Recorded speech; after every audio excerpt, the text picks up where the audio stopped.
আলতাফ ভাই। জি স্যার। আমার প্রজেক্টের খবর কি? প্রজেক্টটা স্যার অনেকটা রেডি হয়ে গেছে, দু একদিন সময় লাগবে। প্রজেক্টটা রেডি করে দিতেছি আপনাকে স্যার। আপনি যেভাবে পারেন প্রজেক্ট একটু রেডি করেন। ঠিক আছে। শুধু ঠিক আছে বললে হবে না, আমার প্রজেক্টটা এই সপ্তাহের মধ্যে লাগবে আমার। Okay sir. স্যার ম্যাডাম, আপনি কোথায় যাচ্ছেন?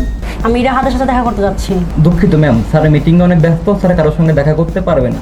আমি বলছি দেখা করবো তো দেখা করবো। দুঃখিত ম্যাম, স্যারের আদেশ, স্যারের মিটিং শেষ হোক, তারপর স্যার আপনার সঙ্গে দেখা করবে। এখানে বসার জায়গা আছে, আপনি দয়া করে বসুন। তুই আমার চিনিস? তুই আমার সাথে পাটলস? আমি বলছি যাবো তো যাবো। দেখুন, আপনি কি সেটা জানার বিষয় না। স্যার আমাকে আদেশ দিচ্ছে যে আমার এখানে থাকতে হবে এবং কেউ যেন গেটে না আসে। আপনি একটু দয়া করে এখানে বসুন। কেন যে এগুলো অফিসে রাখে?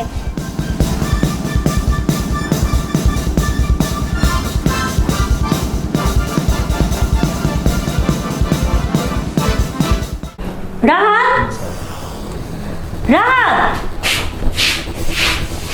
এমন রাবিশ একটা দারোয়ান নিছো, সে আমার সাথে বাদবি করে। কি বেয়াদবি করছে সে? সে আমাকে ঘরে ঢুকতে দিচ্ছিল না, অনেক বাদবি করছে। সে তো তার ডিউটি পালন করছে, কেন তো ভুল কিছু দেখতেছি না আমি। তাই বলে আমার সাথে ব্যবহার করবে? এখানে আপনি থাকেন আর যে কেউ থাকুক, সে তার ডিউটি পালন করছে। তুমি আমার সাথে এভাবে কথা বলছো কেন? কিভাবে কথা বলবো?